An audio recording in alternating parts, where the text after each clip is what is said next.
We hope you enjoyed that selection. If you like carillon music as much as we do, you'll have to come here to Bok Tower Gardens in Lake Wales, Florida. This is a very beautiful place. Obviously, the Carillon Tower is a big feature that's here, but there's a 70-acre garden here, and they have a huge variety of plants and bushes and flowers and anything you'd want to see. It's a beautiful place. And you know, one of the things that we were commenting on was how much they've left it open for people to come in with your picnic baskets and your blankets, and you can just come and find a tranquil spot and just really enjoy nature out here. Yeah, I was surprised. We've been to a lot of gardens, botanical gardens, and all sorts of places, sculpture gardens, where it's super locked down and like you can't bring water, food, anything like that. And this is pretty wide open. Now, it is a national historic place, and so I think that plays into a lot of it where, you know, you are more open. You can, you know, bring, there's a lot of people here doing photography today, whether it's for like engagement photos or other things. So it's such a gorgeous place, and you'll definitely want to bring your camera, whether that's on your phone or your good camera, and plan to spend quite a few hours here wandering around. Well, I was thinking about that too. It's one of those places where you wanted to come in and just kind of do a quick tour through it. You could do that, and you could see quite a bit because it's 70 acres, but you can walk through it pretty quickly. Or if you really want to meander, take a break, have a picnic, get out and walk some more. There's plenty to do here for hours if you wanted to. And I kind of like those places. Depending on what your schedule allows, you can do a little bit of both. The carillon is sort of the big feature here as part of the gardens, and you can see daily concerts at 1 o'clock and 3 o'clock. The tower itself is about a little over 200 feet tall and has 60 bells in it. It is one of the larger ones in the United States. And the carilloners' position here is a full-time one, and we got to talk to him a little bit afterward, you know, about his position here and what he does. I've had the opportunity to be in Beaumont Tower at Michigan State University, which is also a carillon tower, and get to kind of practice and play on that a little bit. So I understand the concept. I know how it goes, and as a bell ringer myself, like handbell ringer, the carillon is just fascinating because it's a weird combination of piano and handbells and like everything in between. If you've ever had a chance to see it, you know what I'm talking about. If you haven't had a chance, try to find one. The one here you cannot get into, unfortunately, to see, but they do have some video screens at the visitor center and up by the tower where you can watch the carillioner play during the performance. So if you've never actually seen a carillioner play, it is quite impressive.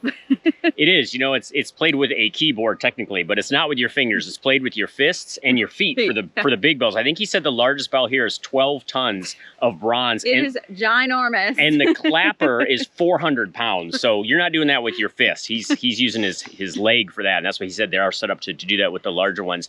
You mentioned the visitor center and video screens. They also have, even though you can't get into the tower, they have a virtual tour of the tower now. So that's kind of cool. It seemed like that was kind of new, the way they had it posted there. And that's really neat. There's some 360 degrees that you can spin around and look at the different rooms. It's very ornate inside. So it's too bad you can't get in there to see it in person. But just being able to do that video tour was kind of neat as well. I know. I don't think they ever really designed it for the public because from a fire safety perspective, there's only one door in and one door out, and it's, you know, very narrow inside. But man, yeah, the colored ceramic tile in that place, there's a fireplace, and oh my gosh, it's so gorgeous inside. So if you do nothing else but go and look it up on the internet, it's very impressive. This is called Bok Tower because this land was purchased by Edward Bok, who was a well-known author and editor. He was actually editor of the Ladies' Home Journal for a number of years. I believe his in-laws owned and published the Ladies' Home Journal. And we're talking like the late 1800s. Yeah, late 1800s, with that very old magazine. And he died, I believe, in 1930. And it was interesting, as I was reading one of the plaques, it said he died in sight of the tower, and his grave is actually now in the little courtyard area right in front of the tower. So yeah, that's kind of cool that he's buried right here with, you know, his love and his passion. And this was always designed to be for the American public. It was dedicated by President Calvin Coolidge in 1929. But it wasn't like this was a private estate. I mean, these gardens were designed for the public to visit, to have a tranquil place out in, you know, in Florida. And shoot, back then they thought things were developing and growing up, and they wanted to preserve it. And man, if they could only see what Florida looked like now, I don't think they'd be very happy, but at least we still have this.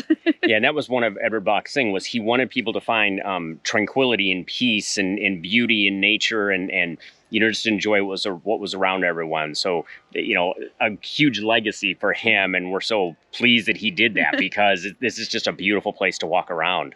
While this was all Bok's vision, the landscaping of the gardens itself was done by Mr. Olmsted, and he was responsible for pretty much everything you see here, as well as the landscaping for El Retiro, which is this Mediterranean-style winter home of a steel magnate who purchased sort of adjacent property to, you know, the Bok Gardens area. These people had more money than they knew what to do with, practically, and he wanted to develop on the highest point in, like, the peninsula of Florida. So we're talking, I mean, the highest point in Florida being like 540 feet, mind you, but still high compared to everything else, sea level.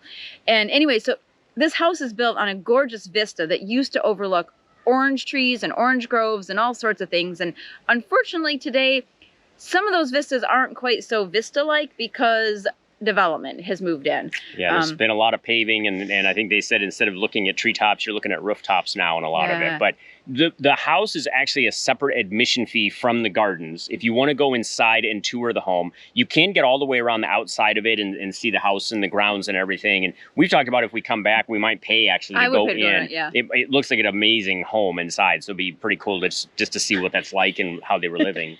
Yeah, I mean, like I said, from like the terracotta on the outside and everything, I mean, it looks pretty impressive. And those views are still really nice, but you're starting to see development that definitely never was there before. They would have had completely green vistas for, you know, probably 50 some miles, and now you can see stuff in the, you know, in the far distance. But I mean, it's still really nice and tranquil, and it's glad that we have that preserved, you know, today for everybody to come enjoy. And I think it's because it's, like I said, because it's a National Historic Place, I mean, they've been able to preserve a lot of it. They are trying to, I think, acquire some of the additional land around the current property so that they can keep those vistas. Because I think that, you know, when you come and you stand at the Carillon Tower and you look out, it used to be just nothing but orange groves. And there's some, but not very many left. So it's sort of kind of sad. The variety of plants here and the ability to just wander around and check all this out is really impressive. I really enjoyed it. There's a massive children's garden. We spent some time in that. I forgot about that. And we were like, we haven't even hit the main garden yet. It was so much fun in there and really pretty. And I know you've mentioned to me several times, oh, we need to go to Bok Tower and want to see Bok Gardens. I mean, was it what you thought? Yeah, I've heard from my grandparents who used to winter in Florida, you know, how really nice this was and that they used to come here, and we just never had the chance. And I'm really glad we did. We're kind of in that winter season right now where there's some stuff in flower, but not everything. There's stuff starting to bloom. So if you come even just maybe March, April, May into the summer months, you're going to see a lot more flowers. But even today, I mean, just the greenery. I mean, you can see these gorgeous pink flowers behind us. And so there is a lot to see. But yeah, I forgot about the children's garden. That was the very first thing we did when we got here this morning. And it's really set up very nicely in different sections. So there's like a fairy garden part, a music part, an art part. Heck, they have a little stage with costumes that the little kids were dressing up on and doing their own little plays, and little xylophones and spider web, you know, jungle gym type contraptions that you can crawl on. So man, adults and kids alike, you should definitely check out the children's garden because that was super cute. Yeah, so come by yourself and just find peace and tranquility. Bring your whole family and everybody will find something to do here. Get here if you can. Check out Bok Tower Gardens. In the meantime, keep on trekking. And we'll see you out there. In case you've been wondering, Jesse does have a lisp in this. I can't have a lisp. I can't say lisp without having a lisp. Sister Susie's sitting on a thistle. We should probably explain. You bit your tongue a couple days ago. It hurts. And it's really actually swollen now. So hopefully that will heal up quickly and you won't have a lisp. I don't have a lisp anymore. So but we wanted to make sure you did the best I could today. We were wondering if people are going to think, what is wrong with the audio on this? And it's not the fault of your speakers. It's Jesse's swollen tongue.